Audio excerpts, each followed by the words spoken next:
बच्चों, आज हम क्लास 7th के विज्ञान विषय के कार्यपत्रक 21 का अध्ययन करेंगे। प्यारे बच्चों, आज का हमारा टॉपिक है मानव में पाचन। आइए देखते हैं। मुख एवं मुख गुहिका। प्यारे बच्चों, भोजन का ग्रहण मुख द्वारा होता है। आहार को शरीर के अंदर लेने की क्रिया को हम अंतर्ग्रहण करते हैं। प्यारे बच्चों, ये मुख है यहाँ पर और ये है आपका टंग या जीभ। प्यारे बच्चों, भोजन नली या ग्रसिका, ये जो है आपका ग्रसिका है। प्यारे बच्चों, निगला हुआ भोजन ग्रास नली या ग्रसिका में जाता है। ग्रसिका की भित्त के संकुचन से भोजन नीचे की ओर सरकता है या सरकता जाता है। प्यारे बच्चों, इसके बाद भोजन यहाँ से सरकता हुआ ग्रस क्या है, ये ग्रास नली है और यहाँ पर आमाशय में पहुँचता है।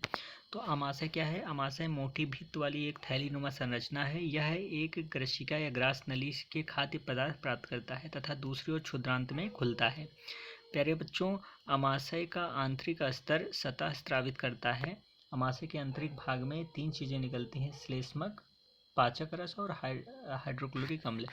तो श्लेष्मक का काम है आमाशय के आंतरिक स्तर को सुरक्षा प्रदान करता है और पाचक रस प्रोटीन को सरल पदार्थों में विघटित कर देता है और हाइड्रोक्लोरिक अम्ल जो है, ये अम्ल अनेक ऐसे जीवाणुओं को नष्ट करता है जो भोजन के साथ वहां तक पहुंच जाते हैं। साथ ही वह माध्यम को अम्लीय बनाता है जिससे पाचक रसों को क्रिया करने में सहायता मिलती है। तो प्यारे बच्चों, यहाँ भोजन आया ग्रसिका से और यहाँ से ये छोटी आंत में खुलता है। ठीक है बच्चों। प्यारे बच्चों, ये यहाँ पर जो है आप देखिए, ये पित्ताशय है आपका और ये है यकृत। प्यारे बच्चों, यकृत है। तो यकृत का क्या काम है बच्चों? तो यकृत शरीर को सबसे बड़ी ग्रंथि है। यकृत जो है वो शरीर की सबसे बड़ी ग्रंथि है। यह पित्त रस स्रावित करती है जो एक थैली में संग्रहित होता रहता है। इसे पित्ताशय कहते हैं। पित्त रस वसा के पाचन में महत्वपूर्ण भूमिका निभाता है। ठीक है बच्चों, यह है आपका पित्ताशय और यह है आपका यकृत। फिर अग्नाशय, ये देखते हैं बच्चों। अग्नाशय एक बड़ी ग्रंथि है जो आमाशय के ठीक नीचे स्थित होती है। आमाशय के ठीक नीचे जो है वो ये आपका अग्नाशय होता है। अग्नाशय रस कार्बोहाइड्रेट एवं प्रोटीन पर क्रिया करता है तथा उसको उसके सरल रूप में परिवर्तित कर देता है। कार्बोहाइड्रेट सरल शर्करा जैसी कि ग्लूकोज में, और वसा अम्ल एवं ग्लिसरॉल और प्रोटीन अमीनो अम्ल। ठीक है प्यारे बच्चों, अब ये छोटी आंत को देख लेते हैं। क्षुद्रांत। क्षुद्रांत जो है अत्यधिक कुंडलित, लगभग 7.5 मीटर लंबी है। यह यकृत एवं अग्नाशय के स्राव प्राप्त करती है। इसकी भित्ति से भी कुछ रस स्रावित होता है। पचा हुआ भोजन अवशोषित होकर के क्षुद्रांत की भित्ति में रुधिर गहिका में चला जाता है। इस प्रकरण को हम अवशोषण कहते हैं बच्चों। क्षुद्रांत की आंतरिक भित्त पर अंगुली के समान उभरी हुई संरचनाएं होती हैं जिसे दीर्घरोम अथवा रसांकुर कहते हैं। दीर्घरोम पचे हुए भोजन के अवशोषण हेतु क्षेत्र बढ़ा देता है। भोजन का वह भाग जिसका पाचन या अवशोषण नहीं होता बृहदांत में भेज दिया जाता है। प्यारे बच्चों, बृहदांत क्या है? बृहदांत की अपेक्षा ये जो है क्षुद्रांत की अपेक्षा लगभग 1.5 मीटर लंबी और इसका कार्य है जल एवं कुछ लवणों का अवशोषण करती है। बचा हुआ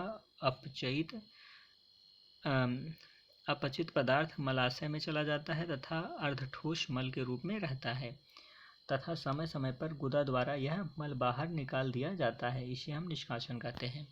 प्यारे बच्चों, इस प्रकार आज हम क्लास 7th के विज्ञान विषय के कार्यपत्रक 21 का अध्ययन किए। हमारा टॉपिक जो चल रहा है वो मानव में पाचन। आइए अब कुछ प्रश्न हैं, इनके उत्तर या हल ढूंढते हैं या हल करते हैं। तो पहला प्रश्न है आपका, यकृत का क्या कार्य है? सेकंड क्वेश्चन है, पाचन तंत्र में कौन कौन से भाग द्वारा ये क्रियाएं संपादित होती हैं? कौन सा? जीवाणु नष्ट करना और भोजन का संपूर्ण पाचन। तीसरा क्वेश्चन है, दीर्घरोम अथवा रसांकुर किसे कहते हैं? चौथा क्वेश्चन है आपका, मानव पाचन तंत्र का एक स्वच्छ नामांकन चित्र बनाना है। आइए एक एक करके समझते हैं। पहला प्रश्न है बच्चों, यकृत का क्या कार्य है? तो यकृत शरीर की सबसे बड़ी ग्रंथि है। वह पित्त रस स्रावित करती है। जो एक थैली में संग्रहित होता रहता है, इसे पित्ताशय कहते हैं। पित्त रस वसा के पाचन में महत्वपूर्ण भूमिका निभाता है। तो प्यारे बच्चों, हम यहाँ तक इतना ही भी लिख सकते हैं कि यकृत का क्या कार्य है। यकृत शरीर का सबसे बड़ी ग्रंथि है, वह पित्त रस को स्रावित करती है। इसका काम क्या है? पित्त रस को स्रावित करना।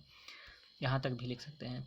अगला क्वेश्चन है आपको, पाचन तंत्र में कौन सा भाग द्वारा यह क्रियाएं संपादित होती हैं? जीवाणु नष्ट करना। तो प्यारे बच्चों, आमाशय में हाइड्रोक्लोरिक अम्ल द्वारा जो है वो जीवाणु नष्ट किया जाता है। और भोजन का संपूर्ण पाचन जो है, क्षुद्रांत में भोजन का संपूर्ण पाचन होता है।